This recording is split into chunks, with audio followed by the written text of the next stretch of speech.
Hello all, it's Cami and Steve. Welcome to another video over here on That's Comical. We hope you're enjoying your helping of Ice Cream Man by the Scoop. And if you're here on a Wednesday, happy new comic book day. We are now in volume 2, as we mentioned in our last video, and on chapter 6 with Strange Neapolitan, which Steve, your background is perfect. How the heck are you, my friend?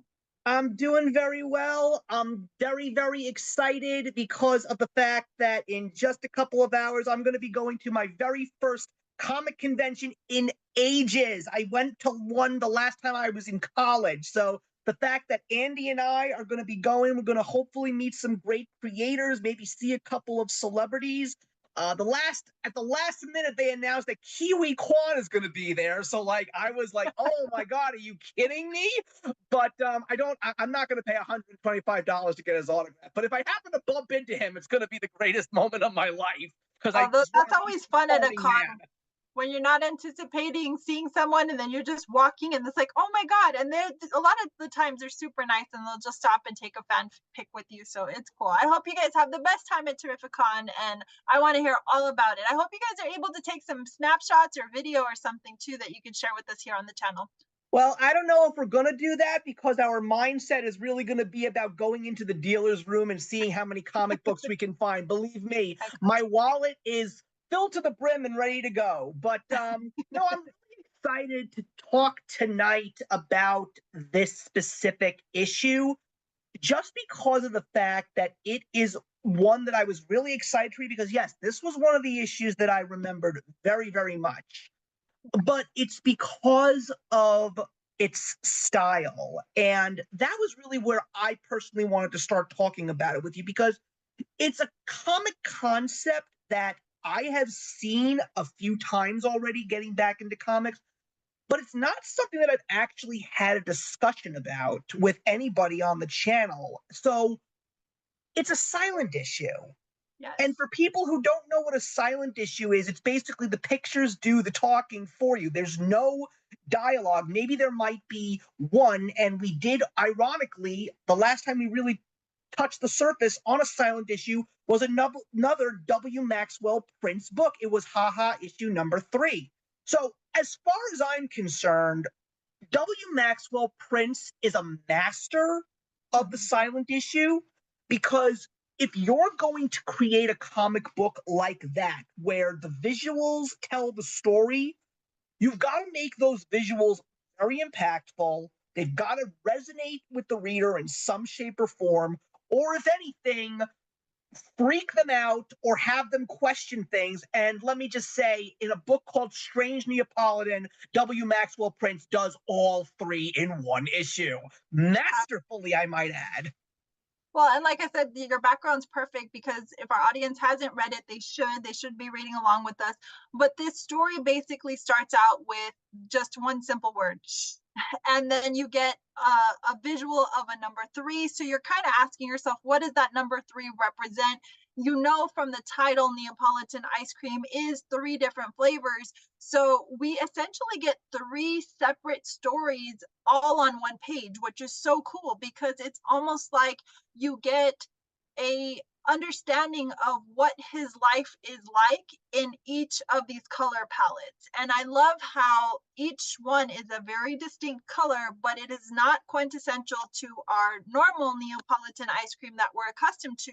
It's just very dark and it has a nice ambiance to it. So it really pulls you into the story because, you know, upon the first few pages, we do have some normal color sequences. And when we finally break into this triple color palette, that's when your eyes and your mind starts really telling the story, like you were, you know, alluding to. A silent issue, you really have to let those visualizations do the talking for you. So I love the fact that he chose to do it in the triple color palette. Yeah, I mean, it starts off, like you said, normally. Basically, this normal guy on a normal day just happens to upon Rick's ice cream truck and he asks for a Neapolitan triple scoop, which is chocolate, vanilla, and strawberry. And then all of a sudden, we break away from the normal and we see his life go in 3 different directions. And I kind of like that idea because it's so funny. Just a couple of days ago, when I was picking up my new books for the week, I was having a conversation with one of the managers of my store, talking to him about how I am a firm believer in the concept of alternate realities because I truly believe they exist only because of the simple fact that throughout our lives, and this involves everybody, animal, plant, human, you name it. We all reach crossroads, numerous crossroads in our lives. And at the end of the day, we're always going to have to make that choice and choose one path over the other. So Mhm. that question is always not necessarily going to be something that you're losing sleep over, but it's going to be a question that comes up in the back of your mind when you take a look at yourself at a certain point in time, reminding yourself of that decision. What could have been if I went in a completely different direction or kept the status quo? I quite find that fascinating.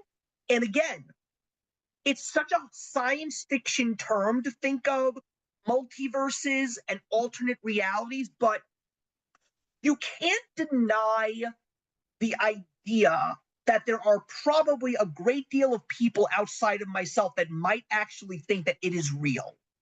And that's another Oh, no reason why I doubt. think this story resonates in a great way with me.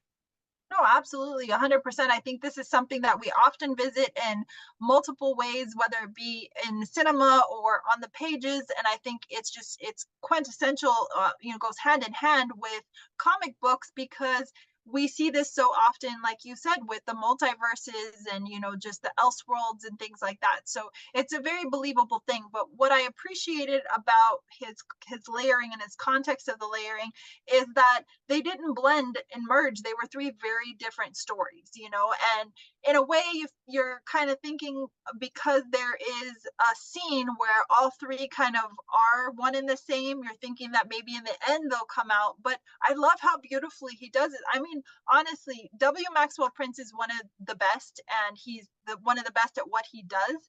And his ability to tell a story, I just in a silent way is so amazing, and he just doesn't miss a beat with this one. We talk about how the stories are not quite the same. There is that moment at the very center of it, which involves the exact same frame and it's clock.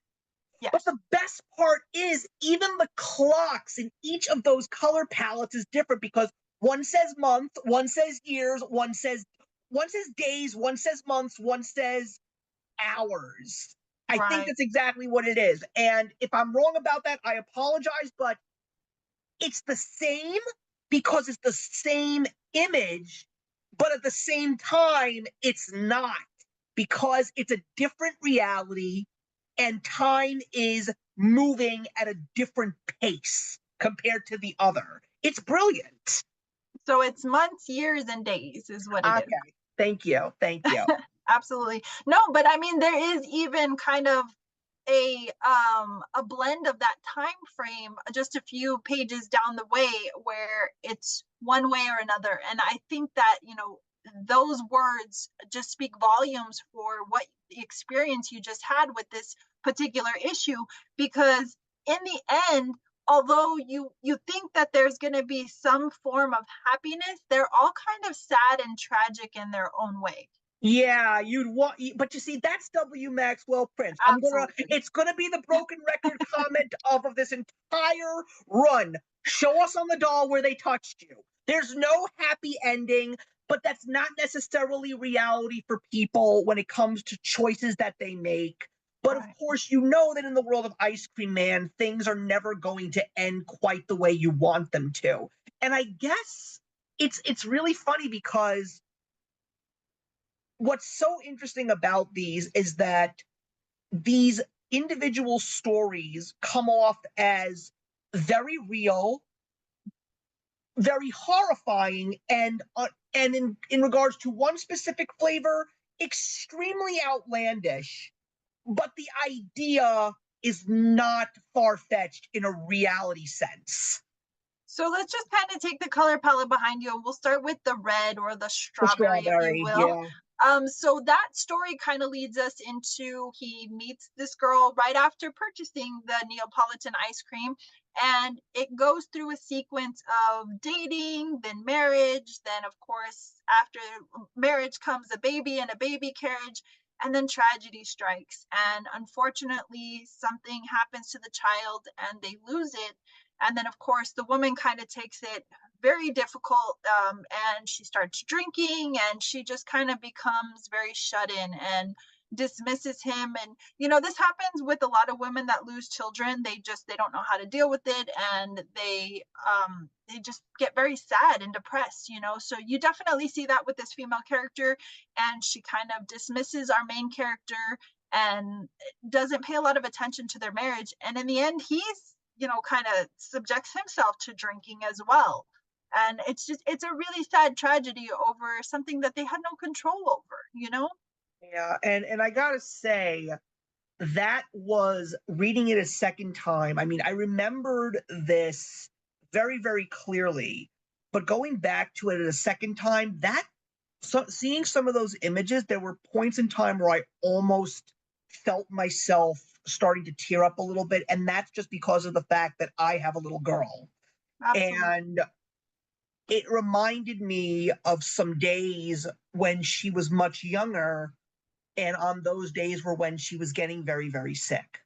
Mhm. Not to the point, there were even some times where we did end up in the emergency room, but you are always terrified of hearing your child scream and encountering an image like that. You never want that to happen, but you also keep reminding yourself that unfortunately we are mortal and we are vulnerable, and not everybody is very lucky when an illness that randomly just happens to pop in will, you know, possibly take a life. Even if you try and get all the medical attention that you can give, whether it's an older relative or whether it is your child or even when it's yourself. I mean, look, I will get a little personal here. I still remember this one night when I woke up in the middle of the night and I could barely breathe because I had been suffering from my very first bout with bronchitis. And I never knew how horrible things could get through all the coughing. And it got to the point where all of my intercostal muscles on the right side of my body were stressed and they were hurting. And it was hard to lie down. It was hard to sit. It was hard to breathe.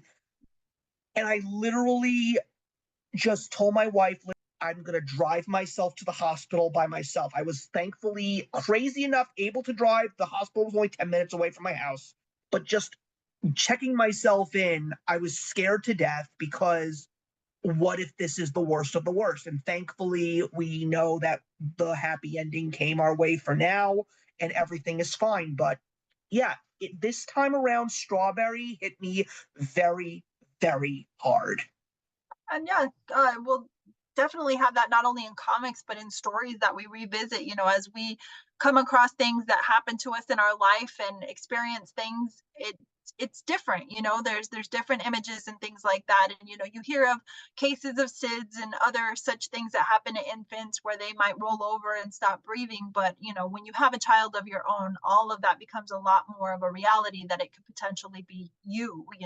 And thank God, like you said, everything's for the better. But it's scary when you have a child. Your whole world changes, your reality is very different.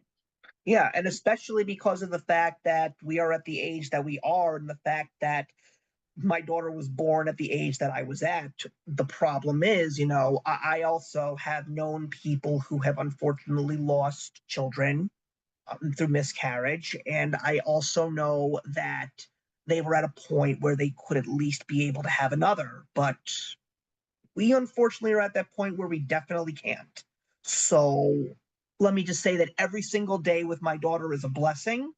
Seeing her thrive and grow now, I still cannot get over the fact that she's already 3 years old, going on 4. And every single day that I take her outside or when I send her off to school, like, I always say to myself, I hope that she comes back. I hope that she comes back in less than 3 pieces because we've already had a day where we actually had to take her in to get stitches. So, Aw. I worry every single day, but when I hear that voice when she comes home and how excited she is to be home and see her daddy and have dinner with the family, that's, take it one day at a time. But I'm always concerned, always thinking, always worrying. Absolutely. That's all we can do, one day at a time, and you wouldn't be a parent if you weren't worried. So Mm-hmm. we'll focus on the center of you now and consider that like our Vanilla. vanilla scoop. So this one is my heart tugger because you know the big animal lover that I am, That's what and I so was this curious about.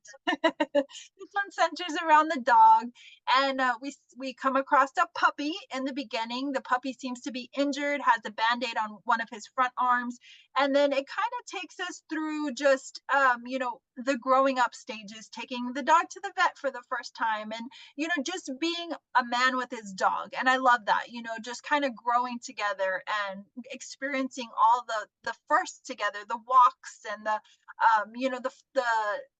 seeing the world through the dog's eyes. And then we see the dog kind of age progress a little bit, and then we come across in one of our walks a lost dog poster.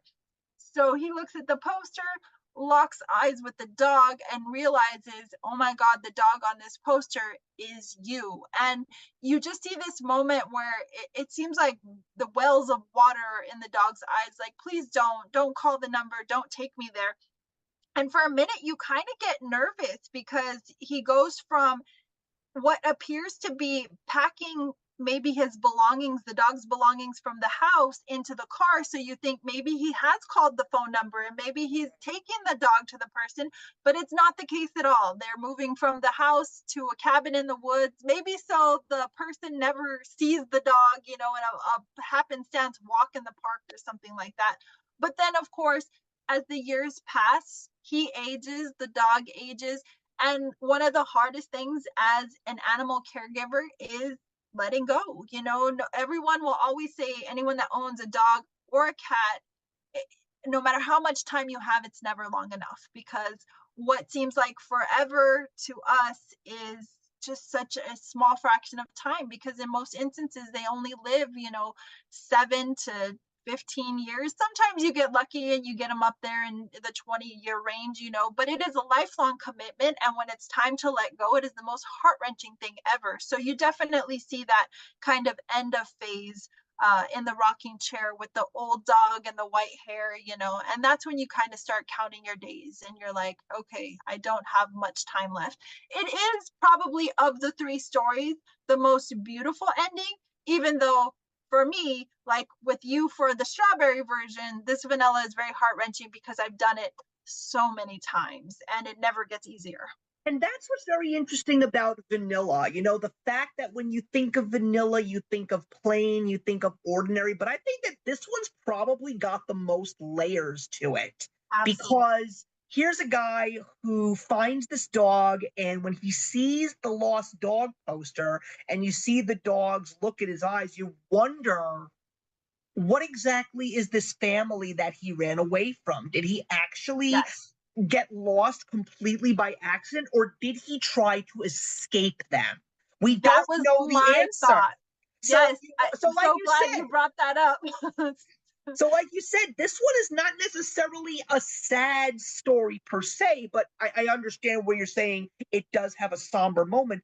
But I think that this is probably, in regards to the three choices that he had, that this was probably the best road that he could have taken. Now, granted, I think that what he decided to do was a little bit outlandish. I don't necessarily think he had to resort to finding a cabin in the woods and living off the land. He could have just moved to another suburban neighborhood.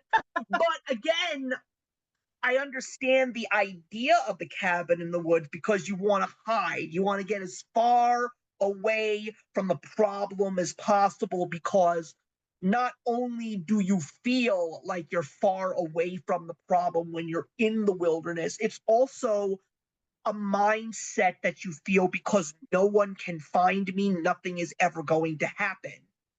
So, yeah, at the end, time takes its toll, and eventually he's going to have to lose his companion. And like you said, it's the hardest thing to do, but at the same time, unfortunately, pets have a shorter lifespan than the average human, and it's going to be hard to let go. Whether it's a child, whether it's a dog, it's tough. It's tough, but I do agree with you. I think that this was a happy story, and out of the three, it definitely was his correct path to go on. Oh, absolutely. Of the three, I wholeheartedly connected with that. And I definitely saw what you saw when I saw the poster, just when their eyes connected, like, please don't take me back to that. And I felt like it was a Yeah, bad place, you know? because Um, his injury may not have been an accident. yes, and the way his eyes welled up, I made all the connections to the bad instead of the possible good. Like maybe there was a child that he left or something. I was like, no, that was a bad situation. So I'm glad he made the judgment call. And for me, the moving to the middle of the woods in the middle of nowhere, the way I saw that is we will go to great lengths for our pets. We will do anything to ensure their safety and their well-being. And some people will call us crazy and nuts and like, oh my God, they're not people, but there are people. And I am such a pet person that I probably would have done something crazy like that too. So I definitely could understand where he was coming from. So So let's we'll get focus now. to Oh, go ahead. chocolate.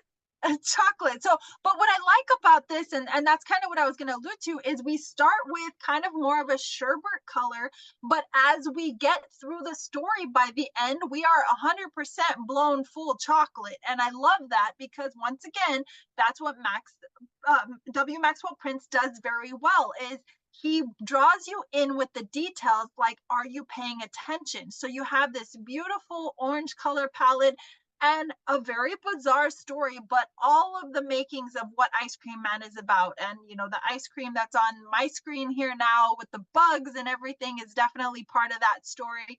And he's just kind of having these really odd moments where the egg cracks in the refrigerator and there happens to be a bird inside, and he goes to the ATM and gets a really crazy message like you're awful inside or something of that nature. So all of these just really strange things that would cause a visceral reaction to the reader. Yeah, and then And he has his jigsaw moment, which is yes. completely out of the ordinary. Because I gotta tell you something, Cammy. I might make you laugh. I don't think that this was reality at all. This was Rick's wet dream. That's what this was.